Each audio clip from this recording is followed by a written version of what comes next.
नमस्कार मित्रों, स्वादिष्ट खाइबार आपण समस्तଙ୍କୁ अनेक अनेक स्वागत।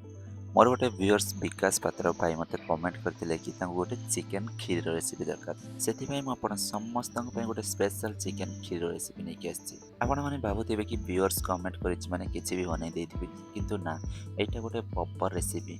मु आपनको step by step full recipe देखेबी, आपण माने वीडियोटी को शेष जाय देखंतु। आ जो माने भी चैनल नुआ अछंती एमिति इंटरेस्टिंग रेसिपी देखिया पे चैनल को जरूर सब्सक्राइब करंतु। आ आपण माने भी कमेंट करिकि कहंतु आपनको को रेसिपी दरकार सेटा मु आनिबा पय जरूर ट्राई करिवि। तो चलंतु एबे रेसिपी को स्टार्ट करबा। चिकन करी बनै पय मठी गोटे बोनलेस चिकन नेछि। आपण चाहिले विथ बोन चिकन नै परिबे, किंतु बोनलेस चिकन रे खीरी ପାଇଁ ବେଷ୍ଟ ରହିବ। କାହିଁକିନା ଚିକେନଟା ହାଡ଼ ରହିଲେ ମଜା ଆସିବନି। ଗୋଟେ ନାଇଫ୍ ସାହାଯ୍ୟରେ ମୁଁ ତାକୁ ଚିକେନକୁ ପୁରା ହୋଲ୍ କରିଦେଇଛି। ଚିକେନକୁ ହୋଲ୍ କରିବା ଦ୍ୱାରା ମସଲା ଆମର ବରାବର ଭିତର ଯାଏଁ ଯିବ।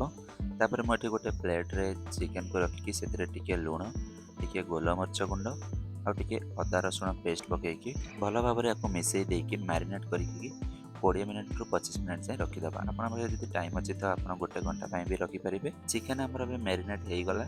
तापर भी आम खीरी रेडी करवा। तो खीरी बनवाई ପାଇଁ ମୁଁ ଏଠି ଟିକେ बटर नहीं। बटर टिके मेल्ट है से टिके मैदा ढालिबा। कहीं आम ये चिकेन खीरी बनाऊँ जदि राइस कि कौर खीरी बन था तो राइस बॉयल है ना सेमिया जब बनाऊँ सेमिया बॉयल है आमर मिल्क थिक हो जाऊँगी। तो चिकेन तो किसी एमती हबार चान्स नुह। तो से आम मिल्क को टिके थिक करने मैदा ढालिबा। मैदा टिके भलरे मिसई सारापर से मिल्क ढालिकी आम पूरा भलरे मिसई दबाको। तापर आम ए सुगर ढालिबा। सुगर आपड़ लिमिट ढालतु जी आपड़ स्वीट खाई पारे से हिसाब से ढालतु। तापर टिके लुण, तापर टिके ब्लैक पेपर और टिके ऑर्गानो ढालिबा। खीरी रे जेमती हमर अलैच पाउडर जाउछि तो अलैच पाउडर जगह आम एठी टिके ऑर्गानो ढालिबा, भल फ्लेवर आसीबो। तबे देखि पारथिबे बॉयल हेलानी, टिके टिके बॉयल हेकि हमर मिल्क पूरा थिक हेकि आसिलानी, पूरा हमर थिक हेई सारलानी मिल्क। तबे खीरी हमर पूरा रेडी हे गलानी। तो चलतु मैरिनेट करके रखिबा चिकन को ग्रिल करबा। तो चिकेन ग्रिल करने मुझे टिके ऑलिव ऑयल नहीं, आप चाहिए बटर भी नहीं पारे। ऑलिव ऑयल डालिकी गोटे गोटे साइड को 5 मिनट कर स्लो फ्लेम रे सेकीदबा चिकेन को। तबे देखिपे चिकेन आमर पूरा रेडी हो सारा। देखो केते बढ़िया कलर भी आसी। तो चलते आम चिकेन को कटिंग करदे। आप चाहिए चिकेन को चॉप करके भी डाली पारे। आपड़ जमी चाहिए सेमती काटिकी डाली पारे। तबे मुझे स्लाइस स्लाइस स्लाइस काटी देछि जेमती देखिया भल देखा। तो से एमती मुझे स्लाइस कर देछि। चलते आम आपको प्लेटिंग करवा। तो एमती गोटे बॉल रे आपको चिकेन को एमती सब रखी देछि साइज रे।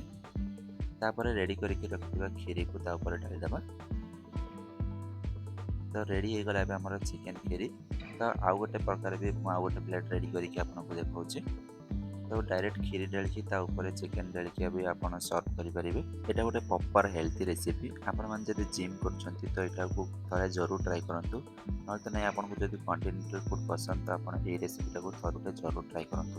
एक्चुअली एटा होचे गोटे कॉन्टिनेंटल रेसिपी, किंतु मु खीरी बनाया पय टिके सुगर ऐड करिछि।